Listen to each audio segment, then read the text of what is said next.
Normalmente, quando eu faço essas conversas, eu gosto de falar bem pouquinho e ouvir bastante. Né? Uma vez me disseram que a gente tem duas orelhas e uma boca para trabalhar nessa proporcionalidade.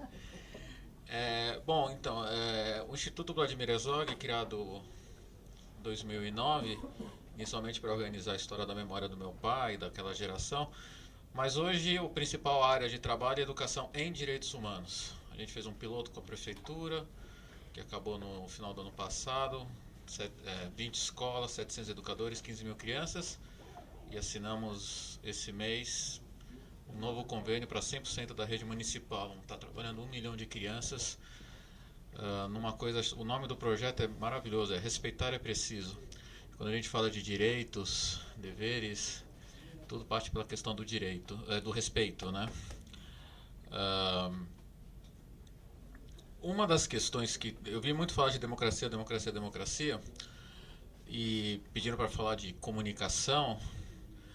Uh, a comunicação e o acesso à comunicação, e eu vi as falas sobre Facebook, essa coisa toda. Bom, primeiro assim, eu acho que Facebook e YouTube são coisas transitórias que a gente está vivendo hoje, mas eu não sei se vai ter daqui a alguns pouquinhos anos. Então eu não perco muito tempo em brigar com eles. E a gente tem uma visão muito míope de como o mundo pensa em relação a isso. Se vocês forem para a Europa, por exemplo, e tentarem usar o Waze, ele é muito ineficiente, porque o europeu, pela questão de privacidade, não gosta de aplicativos que invadam essa privacidade, né? Então é muito interessante como algumas tendências, algumas coisas acontecem de maneira mais incisiva ou menos, muito em função da cultura da, da, da, da sociedade, né? Uh, mas sem dúvida, quando a gente fala de comunicação, esse é um tema muito importante. No governo Lula veio um tema sobre a regulamentação dos meios de radiodifusão. E deu maior confusão porque a grande imprensa falou que o governo Lula queria censurar a mídia. Na Constituição, vou colocar só uma coisa, eu não vou entrar no debate, posso debater um pouco assim, eu não tenho uma resposta, mas só dizer o que é. Na Constituição se diz que o espectro eletromagnético é um espaço público e que as empresas que exploram esse espaço público têm uma concessão do governo por um tempo limitado. Diz também que o mesmo grupo econômico não pode ter propriedade de mais de um meio de radiodifusão por uma região para garantir a diversidade editorial, na realidade. E por último, que eu acho a parte mais legal de todas, é que também a Constituição diz que o Estado é laico. Então nenhum espaço público pode ser usado para a divulgação de uma ideologia. Né? Então como é que fica? Não sei se vocês sabem, mas atualmente 80% do tempo de televisão aberta está ocupado pelas igrejas. É ilegal, é contra a Constituição. Né? E aí, então assim, são algumas coisas. Os Estados Unidos tem um artigo maravilhoso do Eugênio Bush que fala sobre isso. Os Estados Unidos teve essa percepção lá atrás, na década de 40, e definiu que deveria existir para o país apenas, mas pelo menos, apenas não, deveria existir exatamente 3 redes nacionais, que é NBC, ABC e CBS, eu acho, para garantir, de novo, essa diversidade e um processo controlado e que tudo não ficasse no mesmo grupo econômico. Isso não acontece aqui no Brasil. E isso é muito importante e a gente está vivendo na pele isso nos processos recentes, né, que estão acontecendo aqui. Eu tenho certeza que todos vocês aqui têm um amigo que pensa de maneira 100% oposta, uma pessoa muito próxima com você, que tem a mesma origem, né, o mesmo estudou na mesma escola, leu os mesmos livros, vai no mesmo restaurante e que pensa totalmente diferente em relação a você sobre o processo de impeachment, por exemplo. Né? Então, isso tem muito a ver com a informação que está chegando, como é que a gente está recebendo, mas tem uma coisa que para mim toca a questão do que foi muito falado aqui, que eu acho a parte rica do debate, que é o tema da democracia. A democracia, por definição, ela pressupõe a diversidade de opinião. Pressupõe que alguém pense diferente de você, e isso é o que enriquece o processo. Mas da mesma maneira, e aí eu acho que vale até um seminário com especialistas sobre isso, porque, e psicólogos e não sei o que, eu entendo que a internet tem um papel muito ruim no processo de empobrecimento do diálogo e aumento da intolerância. E esse é um fenômeno mundial. Numa conversa que eu tive recentemente, todos vocês se pararem para pensar, quem é um pouquinho mais velho, tem mais de 40 anos, você é muito novinho, você não vai saber disso. Mas a gente viveu uma época que existiam grandes líderes políticos, né? Você podia gostar ou não gostar, mas você teve um Brizola, Ulisses, Covas, Franco Montoro, Charles de Gaulle e Thatcher, no mundo todo. E isso não existe mais, não existem grandes líderes políticos no mundo. Então a pergunta que se fica no ar, eu não sei a resposta, é qual a relação da tecnologia, da internet, com essa ausência de lideranças. Uma das teses que me falaram é que talvez a internet ela gere uma maior fragmentação de pensamentos e por conta disso você não consegue canalizar em alguns caminhos. O que eu vejo como efeito disso na prática é que existe um fenômeno mundial conservador e um distanciamento da população em relação ao processo democrático, né? A democracia ela é feita por nós, não é por quem é eleito, né? E esse processo de participação política ele tem que ser um processo contínuo do nosso dia a dia.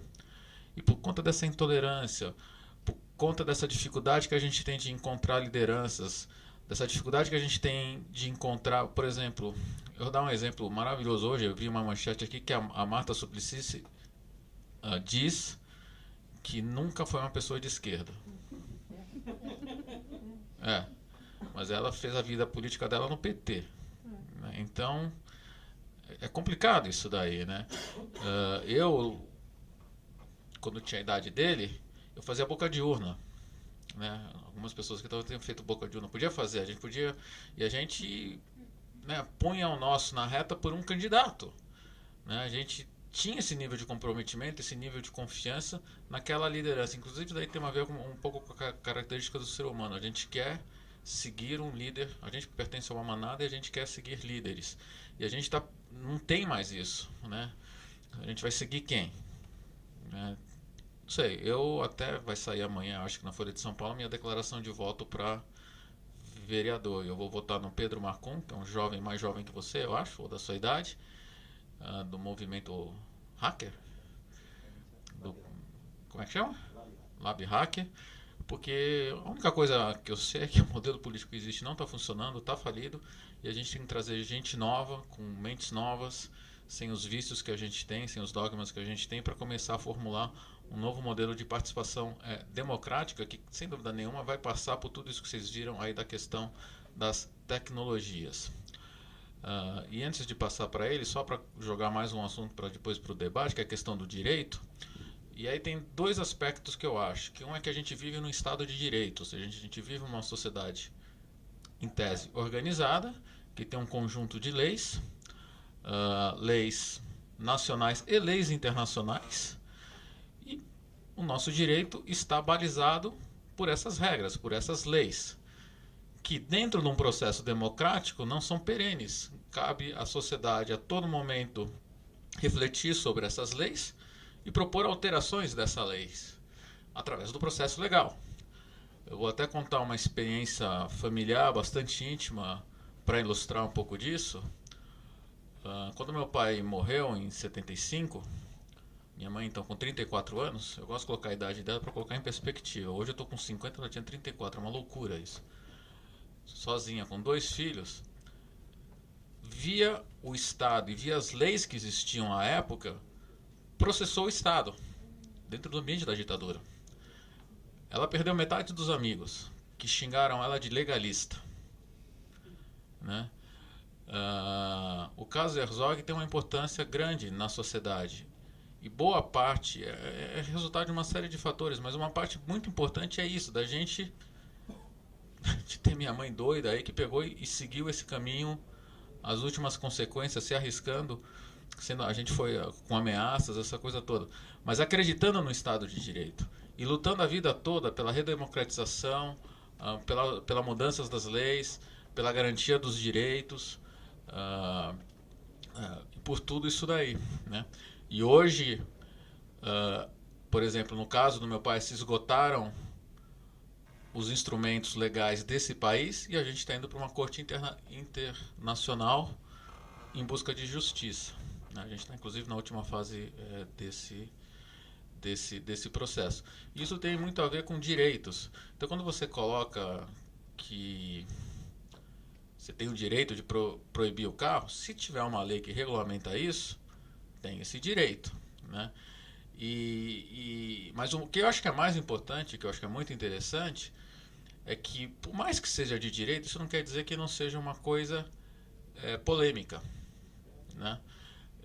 Eu vou dar um dado bastante simples de pensar. Você vai para os Estados Unidos, né? Você passeia você está lá passeando numa praça linda e maravilhosa, é tudo lindo, bonito, limpinho, não tem ninguém dormindo no banco, porque lá o sem-teto não tem o direito de dormir na rua.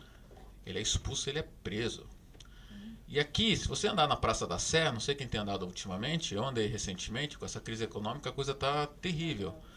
É uma coisa terrível, porque aquelas pessoas têm o direito de estar lá, né? Então é muito complicado tudo isso daí. E numa outra palestra que eu perdi o fio, se falaram sobre as pessoas poderem ir e vir para onde quiser. Não é bem assim, a sociedade se incomoda, né?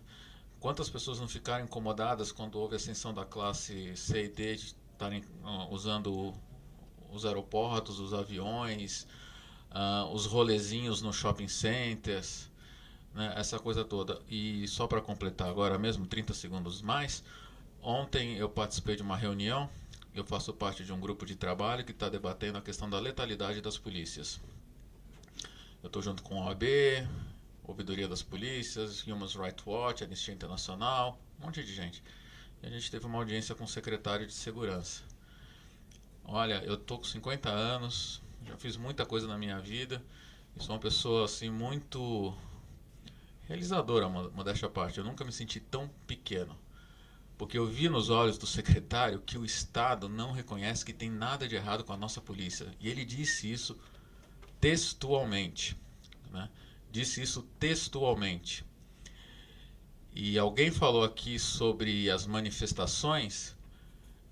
A Conectas, depois entrem no Facebook do Conectas, que eles fizeram uma cartilha da manifestação sobre o que a polícia pode e não pode.